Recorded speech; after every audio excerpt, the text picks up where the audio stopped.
Seigneur soit avec vous. Et avec votre esprit. Évangile de Jésus-Christ selon saint Matthieu. Gloire à toi, Seigneur. En ce temps-là, une fois sortis de la synagogue, les pharisiens se réunirent en conseil contre Jésus pour voir comment le faire périr. Jésus, l'ayant appris, se retira de là. Beaucoup de gens le suivirent et il les guérit tous. Mais il leur défendit vivement de parler de lui. Ainsi devait s'accomplir la parole prononcée par le prophète Isaïe. Voici mon serviteur que j'ai choisi, mon bien-aimé en qui je trouve mon bonheur. Je ferai reposer sur lui mon esprit. Aux nations, il fera connaître le jugement. Il ne cherchera pas querelle, il ne criera pas. On n'entendra pas sa voix sur les places publiques. Il n'écrasera pas le roseau froissé. Il n'éteindra pas la mèche qui faiblit jusqu'à ce qu'il ait fait triompher le jugement. Les nations mettront en son nom leur espérance. Acclamons la parole de Dieu. Louange à toi, Seigneur Jésus. Pourquoi notre Seigneur a-t-il toujours empêché que ceux qui avaient bénéficié de ces miracles puissent proclamer ces bénéfices, ces merveilles qu'ils avaient reçues? Nous le lisons plusieurs fois dans les évangiles.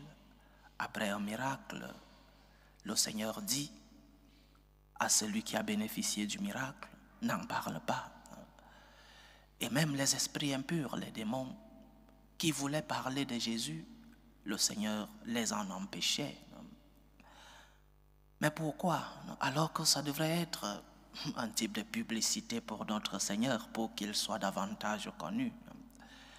Mais pourquoi empêchait-il à ceux-là d'aller proclamer les merveilles qu'ils avaient reçues du Seigneur? Pour deux raisons essentielles. La première, nous la lisons dans l'évangile d'aujourd'hui. Parce que les pharisiens le cherchaient déjà. Et plus il faisait des miracles, plus il était connu. Et donc, les pharisiens connaîtraient où était notre Seigneur pour le prendre. Et ce n'était pas une forme d'une personne qui a peur d'être pris par les pharisiens. Non, c'était une tactique pastorale. Il n'avait pas encore transmis tout ce qu'il voulait transmettre. Son heure, comme dit Saint Jean dans son évangile, son heure n'était pas encore arrivée. Il n'avait par exemple pas encore institué le commandement nouveau, le commandement de l'amour.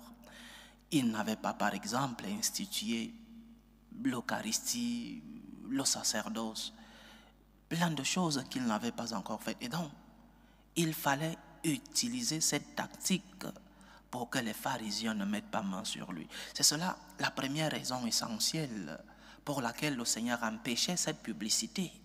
Mon heure n'est pas encore arrivée, l'heure n'est pas venue. J'ai encore beaucoup de choses à faire, beaucoup d'enseignements à transmettre. Mais il y a une deuxième raison, et cette raison vient du fait que le Christ est conscient que plus il est connu, plus les gens allaient le suivre. Mais pourquoi? Pour quelle motivation? Pourquoi allait-il le suivre? Pour son message? Pour lui-même? Parce qu'il l'aimait beaucoup? Non. Ils allaient le suivre pour les miracles qu'ils avaient reçus ou les miracles qu'ils voulaient recevoir. C'est cela la deuxième raison. Le Christ est conscient que ceux qui le suivent ou ceux qui allaient le suivre allaient le faire parce qu'ils recherchaient un miracle. Pas pour écouter sa parole, pas pour l'aimer ou le protéger, mais pour recevoir un miracle. Deuxième raison donc, les motivations des hommes. Pourquoi cherchons-nous le Seigneur? Pourquoi ai-je une relation avec Dieu?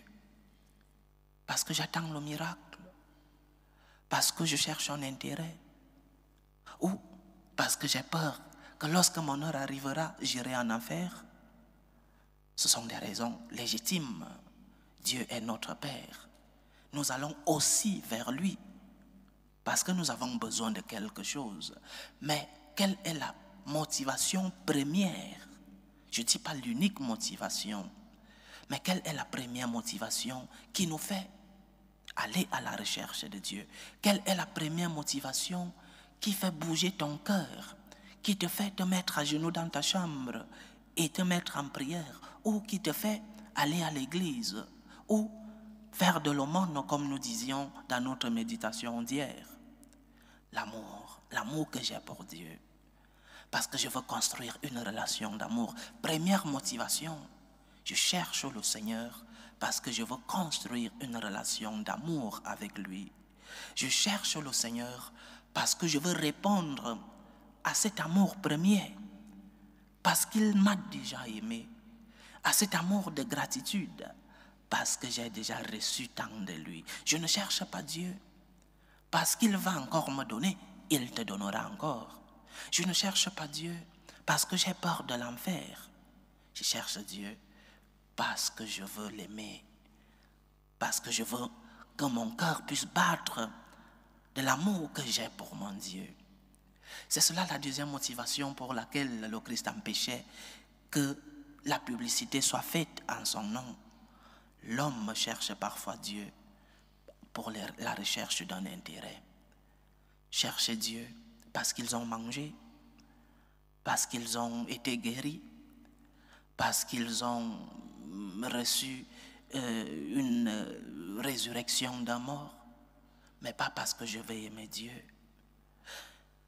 J'insiste toujours sur la motivation que nous devons avoir dans notre relation avec Dieu. Ne cherche pas Dieu parce que tu veux un intérêt. Parce que pose-toi la question, es-tu parent? Si tes enfants qui sont partis de la maison parce qu'ils ont atteint un âge et qui reviennent vers toi seulement pour te demander une faveur, comment te sentirais-tu? Si tes enfants, ceux qui vivent avec toi, deviennent si bons envers toi seulement pour te demander des faveurs, comment te sentirais-tu? Parfois, dans nos familles, même certains qui sont éloignés, le bonjour que tu reçois de certaines personnes de ta famille, c'est un bonjour qui a une demande. Un bonjour qui signifie donne-moi quelque chose. Un bonjour qui signifie j'ai tel problème. Un bonjour qui signifie est-ce que tu peux m'aider? Ne traitons pas Dieu comme cela, chers frères et sœurs. Traitons le Seigneur avec amour. Parce que toi, dans ta vie quotidienne, tu n'aimerais pas que ceux qui vivent autour de toi te cherchent seulement lorsqu'ils sont dans le besoin. C'est une relation d'intérêt. Que ceux qui sont autour de toi te cherchent aussi parce qu'ils veulent savoir de toi, parce qu'ils veulent t'aimer, parce qu'ils veulent construire avec toi une relation d'amour. Cherche le Seigneur pour l'aimer. Cherche le Seigneur pour construire avec lui une relation d'amour. Pas pour l'intérêt, pas par peur de l'enfer, mais parce que Dieu est ton Seigneur, parce que Dieu est amour et il doit recevoir de toi une réponse d'amour, une réponse de gratitude. Allons vers le Seigneur avec des cœurs remplis d'amour. Allons vers le Seigneur avec des cœurs qui veulent aimer malgré nos faiblesses, malgré nos péchés, malgré tant de poids que nous avons dans la vie. Cherchons le Seigneur parce que nous voulons construire une relation d'amour avec lui. Et tout le reste nous sera donné, chers frères et sœurs. Tout le reste nous sera donné par le Seigneur. Lorsque tu construis une relation d'amour avec Dieu, tu recevras ce dont tu as besoin et l'enfer te sera un lointain désir, une lointaine image, parce que Dieu t'aidera.